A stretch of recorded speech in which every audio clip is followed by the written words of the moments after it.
Hey, hello everyone. Namaste. Radhe Radhe. Welcome to my YouTube channel.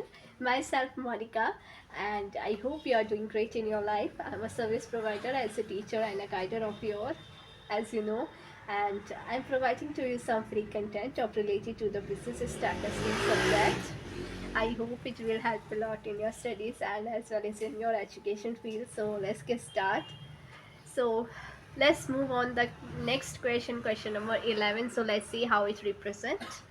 So prepare suitable bar diagram to represent the following information related to a company. So यहाँ पे company की information given है, उसको हमें सब divided suitable बार diagram के through represent करना है. सो हम इसके अंदर कोई सा भी बार डायग्राम जो है वो चूज़ कर सकते हैं एज अकॉर्डिंग टू अस. ठीक है, तो हम अपना कोई भी जो है बार डायग्राम चूज़ कर सकते हैं.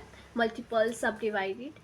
सो पर्टिकुलर्स गिवन है gross profit, expenditure and net profit, and year given है 2007, 2008 एंड 2009 का. सो यहाँ पे ग्रॉस प्रॉफिट जैसे कि गिवन है 300, 350 एंड 400. एक्सपेंडिचर गिवन है 230, 300, 330 एंड नेट प्रॉफिट गिवन है 70, 50 एंड 70. सो इसको हमें सब डिवाइडेड बार डायग्राम के थ्रू रिप्रेजेंट करने हैं. बिकॉज हमने सब डिवाइडेड बार डायग्राम मैंने इसलिए चूज़ किया है बिकॉज ये थोड़ा इजी होता है. वैसे सिंपल बार डायग्राम भी बहुत इजी होता है. ठीक है, डबल बार डायग्राम भी बहुत इजी होता है. All the diagrams are easy to represent the all the information, but I took and I choose subdivided bar diagram for this question. So subdivided bar diagram showing gross profit, expenditure and net income of a company.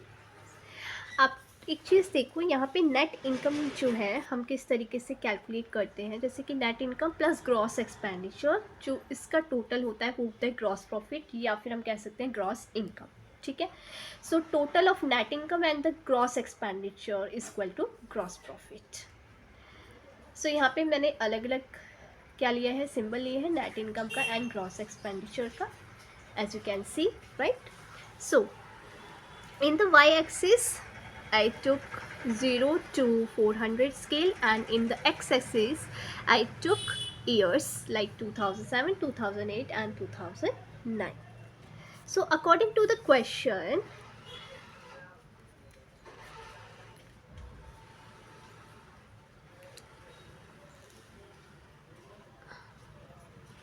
see, so according to the question gross profit given था 2007 year में 300, right. सो हम 300 तक का पहले part जो है वो draw करेंगे.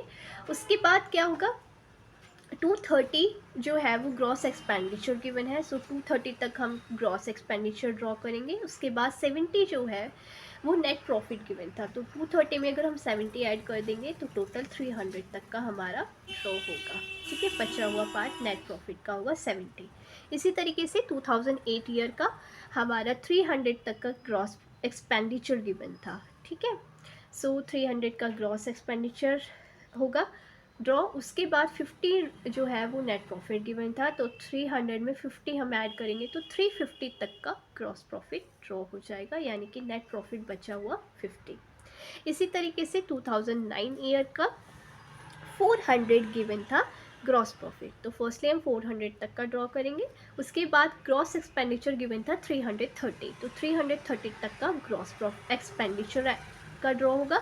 उसके बाद इसमें 70 जो है वो नेट प्रॉफिट गिवन था. सो उसमें 330 में अगर हम 70 ऐड करेंगे तो 400 आएगा, राइट. सो 400 तक का बचा हुआ जो है वो नेट प्रॉफिट ड्रॉ होगा. सो इस तरीके से सब डिवाइडेड बार डायग्राम के थ्रू इस क्वेश्चन को हमें रिप्रेजेंट करना था. सो आई होप आपको अच्छे से समझ आए होंगे क्वेश्चंस. ठीक है, सो thank you so much everyone, and always be happy and stay healthy and be positive, and may God bless you. इसके आगे हम कंटिन्यू करते रहेंगे. सो राधे राधे.